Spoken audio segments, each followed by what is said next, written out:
اعوذ باللہ من الشیطان الرجیم بسم اللہ الرحمن الرحیم۔ اعتکاف کے مسائل۔ اعتکاف سنت مؤکدہ کفایہ ہے اور اس کی مدت 10 یوم ہے۔ ہر مسلمان کو رمضان المبارک میں کم از کم ایک مرتبہ قرآن پاک کی تلاوت کرنی چاہیے، یعنی پورا قرآن مکمل کرنا چاہیے۔ عن ابی ہریرہ قال کان یعرض علی النبی صلی اللہ علیہ وسلم القرآن فی کل عام مرۃ فعرض علیہ مرتين فی العام الذی قبض فیہ وكان يعتكف كل عام 10 أيام فاعتكف 20 يوما في العام الذي قبض فيه رواہ البخاری۔ حضرت ابو ہریرہ رضی اللہ عنہ فرماتے ہیں نبی اکرم صلی اللہ علیہ وسلم کے سامنے ہر سال رمضان میں ایک بار قرآن پڑھا جاتا۔ جس سال آپ نے وفات پائی آپ صلی اللہ علیہ وسلم کے سامنے 2 بار قرآن مجید ختم کیا گیا، یعنی جبریل علیہ السلام نے آپ کو سنایا تاکہ آپ اپنا پورا ترتیب کے ساتھ درست طور پر محفوظ کر لیں۔ اسی طرح ہر سال آپ 10 دن کا اعتکاف فرماتے، لیکن جس سال آپ نے وفات پائی اس سال 20 یوم کا اعتکاف فرمایا۔ اسے بخاری نے روایت کی، یعنی آخری جو سال تھا آپ کی زندگی کا اس میں اعتکاف بھی 20 دن کا اور قرآن بھی 2 بار۔ اعتکاف کے لیے فجر کی نماز کے بعد اعتکاف کی جگہ بیٹھنا مسنون ہے۔ عن عائشہ رضی اللہ عنہا قالت کان رسول اللہ صلی اللہ علیہ وسلم اذا اراد ان يعتکف صلی الفجر ثم دخل معتکفہ رواہ ابو داؤد وابن ماجہ۔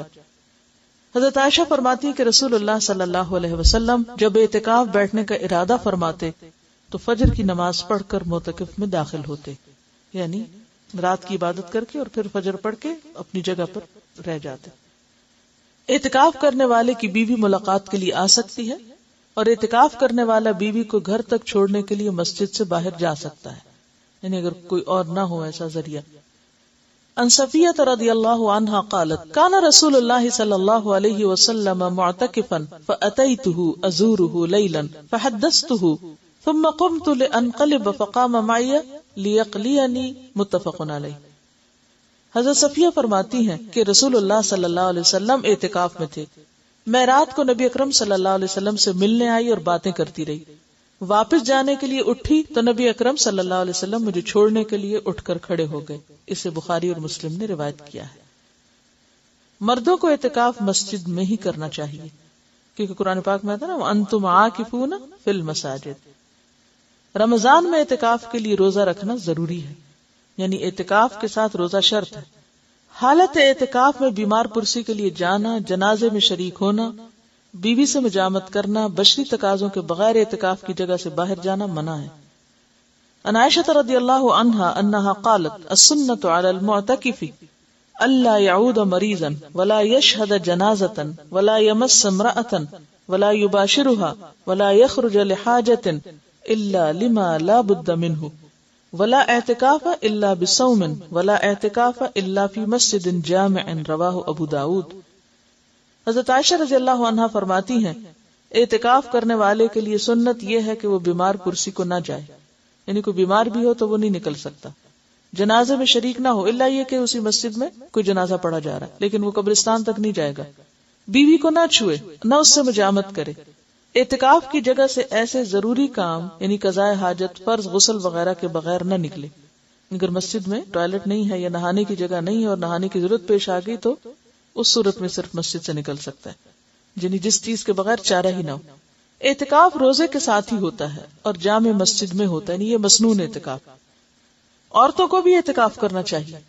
عن عائشہ رضی اللہ عنہا ان النبی صلی اللہ علیہ وسلم کان یعتکف العشر الاواخر من رمضان حتی توفاہ اللہ ثم اعتکف ازواجہ من بعدہ رواہ مسلم۔ حضرت عائشہ رضی اللہ تعالی عنہا سے روایت ہے کہ نبی اکرم صلی اللہ علیہ وسلم رمضان المبارک کا آخری عشرہ 21 سے 30 رمضان تک اعتکاف فرمایا کرتے تھے، یہاں تک کہ آپ نے وفات پائی۔ آپ کے بعد آپ کی ازواج مطہرات نے اعتکاف کیا، اسے مسلم نے روایت کیا ہے۔ اگر کسی کو اعتکاف کے لیے 10 دن میسر نہ آ سکے تو جتنے دن میسر ہوں اتنے دنوں کا ہی اعتکاف کر لینا چاہیے، حتیٰ کہ ایک رات کا اعتکاف بھی درست ہے، چند گھنٹوں کو بھی کر سکتے۔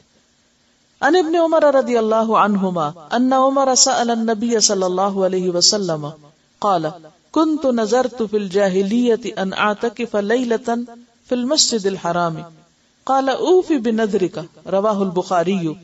حضرت عبداللہ بن عمر رضی اللہ عنہ سے روایت ہے کہ حضرت عمر رضی اللہ عنہ نے نبی اکرم صلی اللہ علیہ وسلم سے پوچھا، میں نے زمانہ جاہلیت میں مسجد حرام میں ایک رات کا اعتکاف کرنے کی نظر مانی تھی، پوری کروں یا نہ کروں؟ یعنی دور جاہلیت میں ایسا سوچا تھا. آپ نے فرمایا اپنی نظر پوری کرو. اسے بخاری نے روایت کیا. اب یہاں جو آپ کے ذہن میں سوال آ رہا ہوگا کہ عورتیں کہاں اعتکاف کریں، مسجد میں کریں کہ گھر میں کریں؟ تو بات یہ ہے کہ اعتکاف تو مسجد ہی میں ہے، لیکن اگر کسی مسجد میں یا قریب میں کوئی ایسی جگہ ہے ہی نہیں، یعنی مسجد میں تو عموماً بعض اوقات عورتوں کی نماز پڑھنے کی جگہ نہیں، تو اعتکاف کی جگہ کہاں ہوگی؟ یا یہ کہ جگہ تو ہے لیکن محفوظ نہیں، تو ایسی صورت میں پھر انسان بالکل نیکی سے محروم نہ رہے، گھر میں بیٹھ جائے جہاں اس نے اپنی نماز کی جگہ گھر میں بنائی ہوئی ہے. لیکن اصل اعتکاف جو مسنون ہے وہ جامع مسجد میں ہی ہوتا ہے، گھر کی مسجد میں یا اس میں نہیں ہوتا. اب اس میں آپ سوچ رہے ہوں کہ کنفیوژن ہو گیا آپ کے، اچھا یہ ہوتا ہے یہ نہیں ہوتا، اسی لیے بہت سوال اٹھتے ہیں. اگر ایک بات آپ سمجھ لیں تو سارے کنفیوژن دور ہو جائیں گے.